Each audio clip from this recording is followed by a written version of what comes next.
good, everybody? It's your boy Jaginoff, the Go to Jags YouTube, 904 to Bold City, Duval. We in the fucking building yet again. So, now look, I want to ask y'all a question, okay? And I don't know, maybe I'm crazy.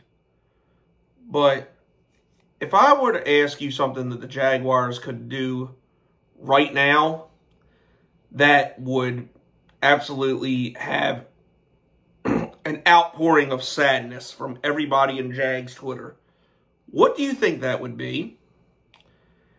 And I can pretty much guarantee you that no one is going to guess what actually did it today. Now, today, the Jacksonville Jaguars, in a move that I thought was pretty obvious when the season started, was going to happen. Like, something was going to happen with this. But in a pretty obvious move, the Jaguars today released Zay Jones and Joey Sly. I mean, Joey Sly, he sucked in Carolina and Washington. I mean, don't nobody really give a fuck about that. He was just here in case we couldn't get a kicker. But we drafted Cam Little, so, who gives a fuck? But Zay Jones got released, and people all of a sudden are losing their minds about this. And for the life of me, I don't understand why. Like, why was it so important that he be back here? Like, look, I get it. I mean, I get why some people wanted him to stay, okay? 2022 was a great year for Zay Jones. He had like 84 catches, 800 yards, which, honestly, the fact that he had 84 catches and didn't go over 1,000 yards, if you really think about it, I didn't even think about this before, but if you really think about it, that's kind of fucking insane. But at the same time, it's still a pretty solid year compared to what we were seeing from him. Because I'll be honest, when that signing happened a couple years ago, like, people were more mad about the Christian Kirk one. I personally was more mad of the Zay Jones signing. I was like, what the fuck are we doing here? Like, the guy, showed flashes in Buffalo. He showed flashes in Vegas. Or, well, it might have been, was it Oakland? I don't even fucking know. The Raiders. He showed flashes here and there, and I was like, but he's never consistent. And I was like, this was a stupid signing. But, after 2022, he had a career year, and I thought, okay, maybe he's finally turning the corner. Maybe, maybe we might be onto something here. Maybe I was wrong. Then we get to 2023. And the only positive thing I can ever remember Zay Jones doing this past season was catching a fucking touchdown in London. That's literally it. Like, I remember drops. I remember his stupid domestic violence case, which for the record, I'm glad he got off of, because that was stupid and should have never been a thing. I can remember him being hurt. I remember him dropping passes. I remember him just overall just being complete ass, the Zay Jones we all know and love. And people are upset about this. And when you take a look at that 2022 season, that was a career year for everybody, not just him. Like, Trevor Lawrence had his career year. Travis Etienne had, it was his first year playing because he was hurt his rookie season. Christian Kirk got his first 1,000-yard season. Evan Ingram, up until last year, had the best season of his career. But here's the thing.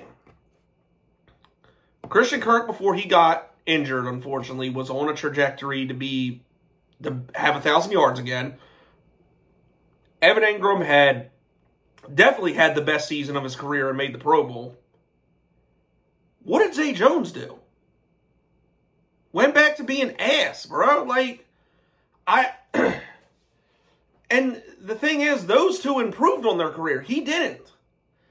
And look, I fucking despise Calvin Ridley, and especially after the trade back when we drafted Brian Thomas, we pretty much made up for everything we lost in the Calvin Ridley trade.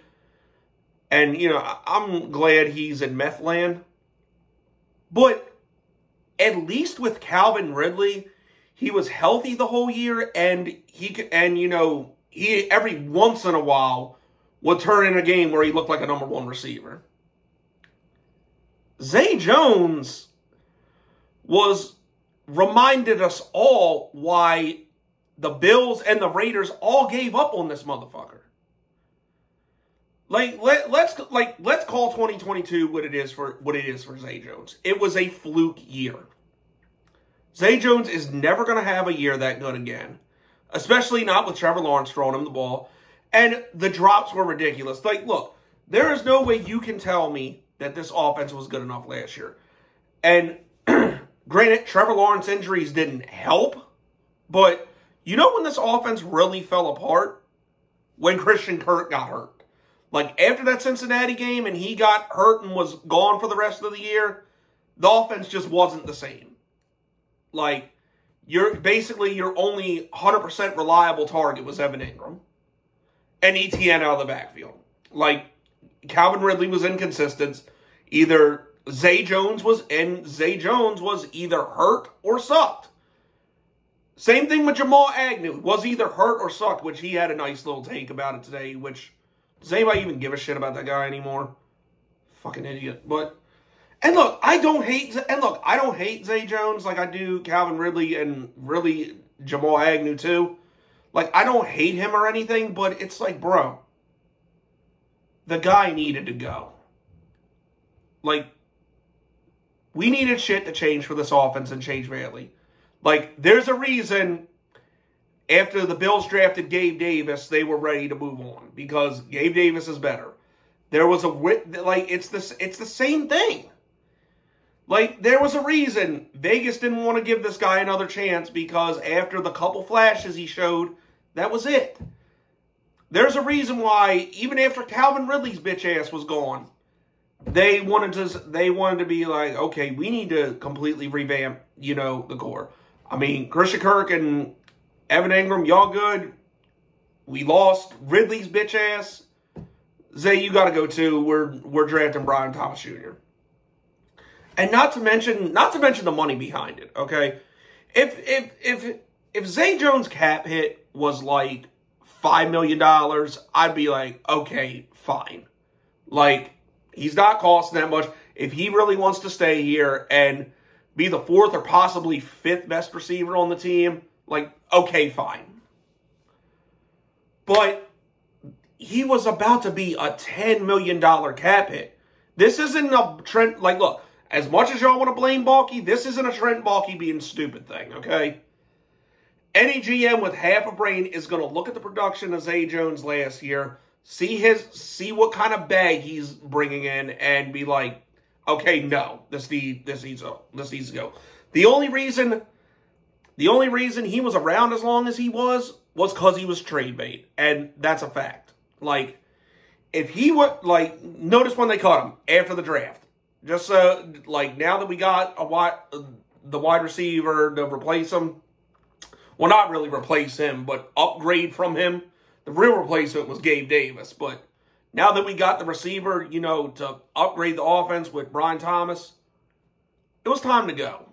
Like, and I guarantee you, and it was even rumored when we were talking about dealing for Brandon Ayuk or dealing for T. Higgins, I guarantee you, Zay Jones would have been in that trade.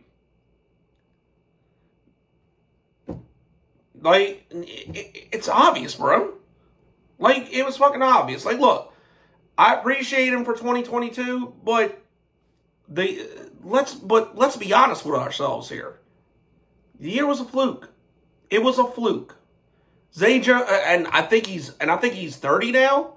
Did he turn? He's either 30 or about to be 30. Someone I didn't look at his age on the way to make this video, but he's either 30 or about to be 30, and it's a wrap. He'll find a role. He'll find a role on some team. Like he'll be able to get a job at receiver for a couple more years. But you know, it was like it ran its course in Jacksonville. Like, there's no reason to keep that kind of cap hit for somebody that's fourth, maybe even the fifth best receiver on the team. And not to mention the guys behind him. Parker Washington showed out when he got opportunities. He needs more playing time. And then you got Elijah Cooks, this undrafted kid, Jonathan Cephas, who looks pretty good. You got guys like that who are making, an eighth of his fucking salary that, can fill a WR4 role just fine. And hell, even Jarvis Landry, I guarantee you his cat, if they sign him after, this rookie camp participation thing, I guarantee you that his money ain't going to be $10 million. Like, it needed to happen. Like, point blank period, it needed to happen. Like, I get it. We all want to relive 2022 because it was a great year to be a Jags fan. It was a great year it was the best year of Zay Jones' career. But, that's peak Zay Jones. Matter of fact, it's not even peak Zay Jones. It's fluke Zay Jones. So, look, man, I mean, I wish him the best. I don't hate him. But, bro, he needed to go. Like, he got to go. He got to go. So, is what it is, man. I don't know. Am I being too harsh? Let me know. Let me know what y'all think about this. But that's it. That's all, people. It's your boy Jaginoff. Go Jags. Duval till I die. Go.